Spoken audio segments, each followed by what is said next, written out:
வணக்கம். இன்னைக்கு நாம சூப்பர் ஸ்டார் ரஜினிகாந்த் நடிக்க போற ஜெயிலர் 2 படத்தை பத்தி தாங்க ஆழமா பார்க்க போறோம். ஆமா, குறிப்பா அதோட நட்சத்திர பட்டாளம் பத்தி வர்ற செய்திகள் நிறைய பேசப்படுது இல்லையா? அதேதான். பல கட்டுரைகள், செய்திகள் வந்திருக்கு.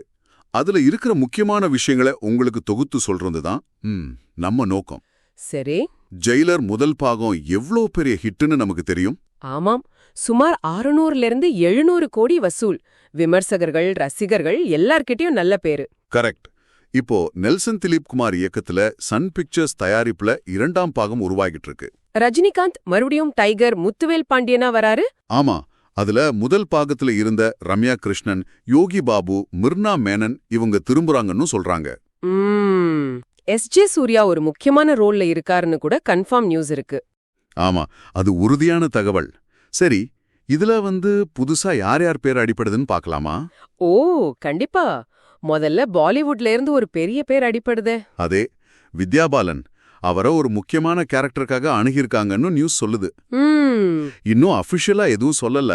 ஆனா அவங்க வந்தா படத்துக்கு ஒரு பெரிய பலமா இருக்கும் இல்லையா? நிச்சயமா. இதுல கவனிக்க வேண்டிய விஷயம் என்னன்னா, வித்யா பாலன் மாதிரி ஒரு பன்முகத்தன்மை வாய்ந்த நடிகை வர்றது படத்தோட பேன் இண்டியன் எதிர்பார்ப்பை இன்னும் ஏத்தும். ஆமா, மற்ற மொழி ரசிகர்களையும் கவரும். கரெக்ட். ஆனா என்ன மாதிரி கதாபாத்திரம், கதைக்கு எவ்வளவு முக்கியத்துவம்னு இப்போதைக்கு எதுவும் தெரியல. பொறுத்திருந்ததான் பார்க்கணும். உண்மைதான். அடுத்ததா எங்க தெலுங்கு சூப்பர் ஸ்டார் நாகார்ஜுனா. அவர் பேரும் சந்தானம் பேரும் கூட பலமா அடிபடுது. ஆஹா, இது இன்ட்ரெஸ்டிங்கா இருக்கே. ஃபிலிம் பீட்ல ஒரு ரிப்போர்ட் படிச்சேன். இப்ப கூலி படத்துல ரஜினியோட நாகார்ஜுனா நடிச்சிட்டு இருக்காருல. ஆமா.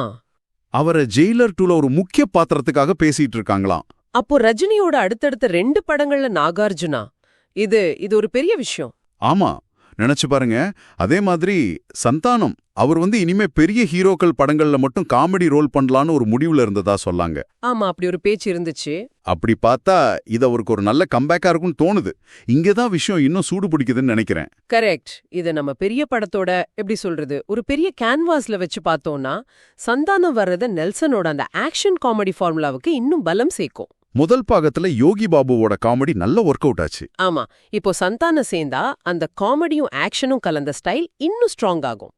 அப்புறம் நாகார்ஜுனா அவரோட வருகை படத்தோட மாஸ் அப்பீலையும் பேன் இண்டியன் அந்தஸ்தையும் இன்னும் உயர்த்தும்.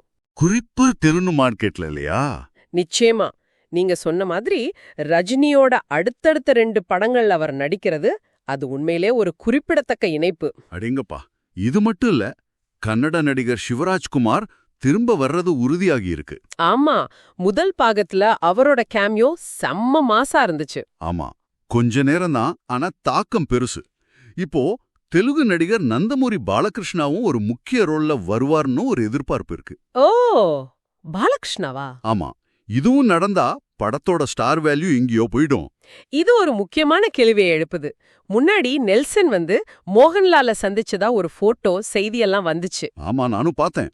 அதனால முதல் பாகத்துல அந்த மேத்யூ கதாபாத்திரம் இதுல திரும்ப வருமாங்கிற ஒரு கேள்வி ரசிகர்கள் மனசுல இருக்கு. சரிதான். அதே போல ஃபஹத் ஃபாசில் பெயர் கூட சில இடங்கள்ல பேசப்படுது. ஆனா எதுவும் இன்னும் உறுதியாகல. மொத்தத்துல பார்த்தா ஒரு மிகப்பெரிய பலமொழி நட்சத்திரங்கள் இணையிற ஒரு மெகா படமா இது உருவாகும் தோணுது. கண்டிப்பா. படத்தோட அறிவிப்பு ஜனவரி 2025ல வந்துச்சு. பொங்கலுக்கு டீசரும் வெளியாச்சு. ஆமா, அந்த ஹுக்கும் ரீலோடட் பாட்டு அப்பவே சம ஹிட்டாச்சுல. பயங்கர ஹிட்.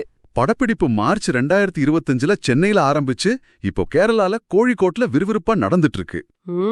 சூப்பர் ஸ்டார் ரஜினிகாந்த் இப்போ கேரளா ஷெட்யூல்ல கலந்துகிட்டாரு. அந்த சுதர்ஷன் பங்களா செர்வன்னூர்ல ஷூட்டிங் நடக்குது. ஓ, அவர் அங்க ஹுக்கும் பாட்டோட வரவேற்ற வீடியோலாம் நீங்க பாத்திருப்பீங்க. பயங்கர வைரலாச்சு.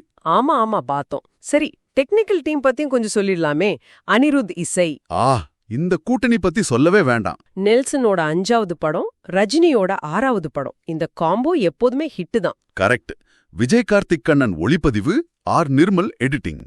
தயாரிப்பு நிறுவனமான சன் பிக்சர்ஸும் படத்தை மிக பிரம்மாண்டமா எடுக்கிறத நம்ம பார்க்க முடியுது. ஆக மொத்தம் வித்யா பாலன், நாகார்ஜுனா, சந்தானம் மாதிரி பெரிய பேர்கள் பேசப்படுது. சிவராஜ்குமார் மாதிரி சிலர் உறுதியா இருக்காங்க. ஆமா, படப்பிடிப்பும் வேகமா போயிட்டு இருக்கு. ஜெயிலர் 2 மேல இருக்கிற எதிர்பார்ப்பு ஏறிக்கிட்டே போகுது. அப்போ இதெல்லாம் என்ன சொல்ல வருதுன்னா, இது ஒரு மிகப்பெரிய பேன் இண்டியன் ஆக்ஷன் படமா உருவாயிட்டு இருக்குன்னு தெளிவா தெரியுது. கரெக்ட். இறுதியா உங்களுக்கு ஒரு சிந்தனைக்கு, இந்த நட்சத்திர சேர்க்கைகள், அதாவது ஒரு டாப் காமெடி நடிகர் சந்தானோ, ஒரு pan India action star Nagarjuna, ஒரு பன்முகத்தன்மை வாய்ந்த நடிகை வித்யா பாலன் அவங்க கன்ஃபார்ம் ஆனாங்கன்னா, இவங்க எல்லாரும் சேரும்போது இது படத்தோட தொதையோட்டத்தையும் அந்த ஃபீலையும் முதல் பாகத்திலிருந்து எப்படி மாத்தும்? நெல்சன் இந்த முறை வெறும் ஆக்ஷன் காமெடியை தாண்டி இன்னும் என்ன மாதிரியான ஒரு அனுபவத்தை கொடுக்க முயற்சி பண்றாருன்னு யோசிச்சு பாருங்க. அது சுவாரஸ்யமா இருக்கும். நிச்சயமா யோசிக்க வேண்டிய விஷயம். Like, comment, share and subscribe to this channel.